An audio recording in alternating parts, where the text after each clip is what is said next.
Audio Jungle. Audio Jungle.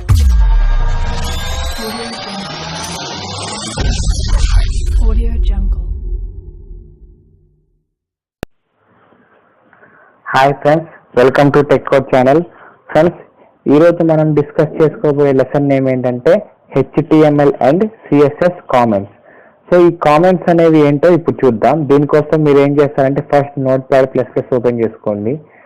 So friends, already నేను ఇక్కడ text రాసి ఉంచేసాను, డాక్యుమెంట్ అనేది రాసి ఉంచేసాను, HTML ఫైల్. సో దీనికి CSS స్టైల్ కూడా అటాచ్ చేశాను. ఓకే ఫ్రెండ్స్, మీది ఎలా రాయాలి అనేది మీకు ప్రీవియస్ వీడియోలో ఎక్స్ప్లెయిన్ చేశాను. ఒకసారి ఆ వీడియో చూస్తే మీకు ఎలా రాయాలో అర్థమవుతుంది. సో నేను ఏం చేశాను, ఇక్కడ ఇక్కడ నేను ఎక్స్టర్నల్ స్టైల్ షీట్ యూజ్ చేశాను. సో దానికోసం ఇక్కడ లింక్ పెట్టుకున్నాను. చూసారు కదా, దానికి ఎక్స్టర్నల్ స్టైల్ షీట్ కోసం ఇక్కడ ఈ లింక్ పెట్టేసుకున్నాను. సో ఈ లింక్కి మీరు ఏదైనా నేమ్ ఇచ్చుకోవచ్చు, కానీ ఏ నేమ్ ఇచ్చారో అది మాత్రం ఇక్కడ HREFలో హైపర్ టెక్స్ట్ రిఫరెన్స్లో ఇవ్వటం మాత్రం మర్చిపోకండి. సో నేను ఒక బాడీ అనేది రాశాను, ఎగ్జిక్యూట్ చేస్తే నాకు అవుట్పుట్ అనేది సో ఇలా వచ్చేసింది అనమాట. సో ఇప్పుడు ఈ కామెంట్స్ అనేవి ఏంటో మనం చూద్దాం. ఫస్ట్ HTML కామెంట్స్ గురించి చూద్దాం.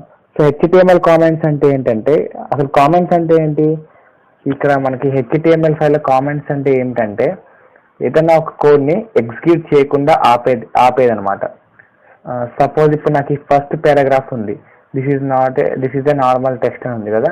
సో నేను ఇది ఇక్కడ డిస్ప్లే చేస్తే బాడీ ట్యాగ్లో ఏది రాసినా డిస్ప్లే అవుతుంది. సో దాన్ని డిస్ప్లే చేయకుండా ఉండాలి అంటే కామెంట్స్ అనమాట. సో చూడండి, కామెంట్ ఎలా చేస్తారంటే యారో మార్క్ ఇచ్చేసి ఎక్స్క్లమేటరీ ఇచ్చేసిన తర్వాత ఇలా చూసారు కదా, కంప్లీట్గా మొత్తం గ్రీన్ కలర్లో మారిపోయింది.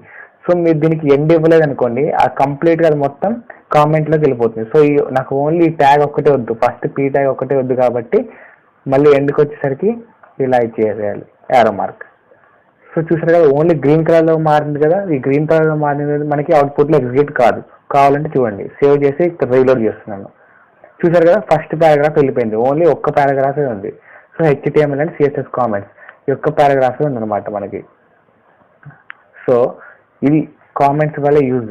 సో మనకి ఏదైనా కోడ్లో ఏదైనా డిఫాల్ట్గా కానీ లేదా పర్టికులర్ ఒకదాన్ని మీరు టెస్ట్ చేయాలి అనుకుంటే మిగతా వాటన్నిటికీ కామెంట్స్ పెట్టేసి మనం టెస్ట్ చేసుకోవచ్చు అనమాట. సో ఇలా దీని పర్పస్ కోసమే కాదు, సపోజ్ ఇప్పుడు మీరు బాడీలో హెడర్ రాస్తారు, ఫూటర్ రాస్తారు అండ్ సో ఆన్ సెక్షన్స్ అని ఇట్లా టైప్స్ ఉంటాయి.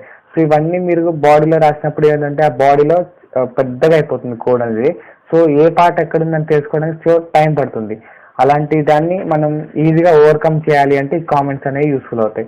ఎలా యూస్ఫుల్ అవుతాయి చూడండి, కామెంట్స్ సెక్షన్ తీసేస్తున్నాను పారాగ్రాఫ్కి. అది ఎలా యూజ్ అవుతుందంటే, సపోజ్ ఇప్పుడు నేను రాసింది ఇప్పుడు ఇది ఉంది కదా పారాగ్రాఫ్.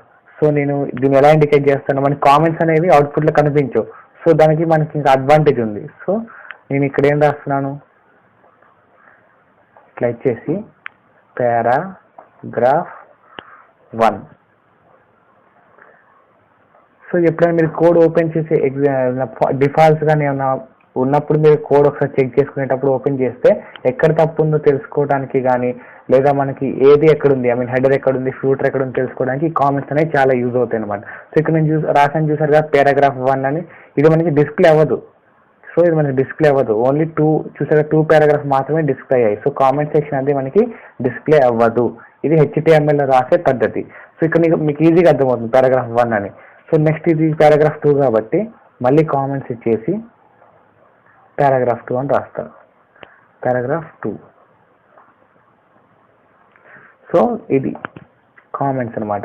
సో ఈజీగా ఇప్పుడు మీరు చూసేటప్పుడు ఏమవుద్ది, ఏదైనా డాక్యుమెంట్ ఓపెన్ చేసినప్పుడు మీకు అర్థమైపోద్ది ఏది ఎక్కడుంది అనేది. ఇది HTML రాసే పద్ధతి. అలా కాదు అనుకుంటే ఇప్పుడు CSSలో ఓపెన్ చేసుకోండి. నేను CSS రాసేసాను, దీనికి స్టైల్స్ ఇచ్చేసాను. ప్రీవియస్ వీడియోలో చెప్పినట్టుగా మార్జిన్ ప్రాపర్టీ రాశాను అండ్ ప్యాడింగ్ ప్రాపర్టీ రాశాను, ఒక నార్మల్ టెక్స్ట్కి బార్డర్ ఇచ్చేసి. సో మనకి ఇక్కడ ఎలా పని చేస్తాయో చూద్దాం. సో నేను ఇక్కడ మార్జిన్ ఇచ్చేసాను. సో మార్జిన్ సెక్షన్ కాబట్టి ఇది మొత్తం ఎలా రాయాలి అంటే ఇక్కడ సో ఇలా ఇచ్చేసి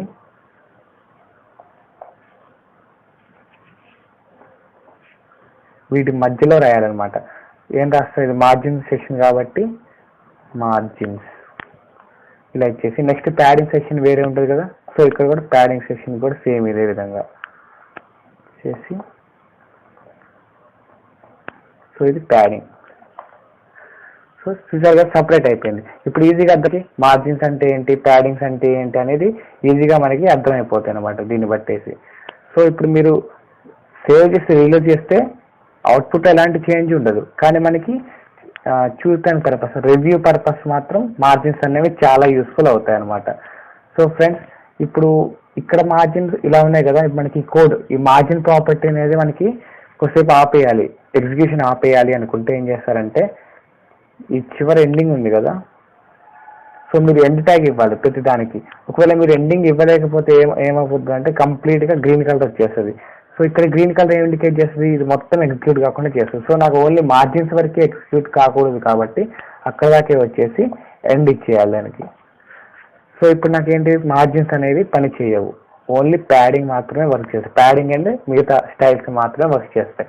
సో ఇక్కడ మార్జిన్స్ అనేవి నాకు పని చేయవు అనమాట.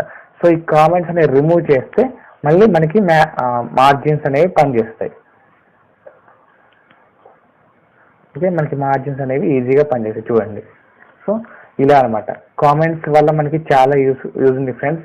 కోడ్లో కాంప్లెక్సిటీ ఎక్కువైనప్పుడు మనం ఈజీగా ఐడెంటిఫై చేయడానికి మనం కామెంట్స్ యూజ్ చేస్తాం, అండ్ ఎగ్జిక్యూషన్ పర్పస్ కూడా కామెంట్స్ అనేవి మనకి చాలా యూస్ఫుల్ అవుతాయి. Okay friends, thank you. నా వీడియో మీకు నచ్చినట్లయితే లైక్ చేయండి, షేర్ చేయండి. Okay, thank you friends.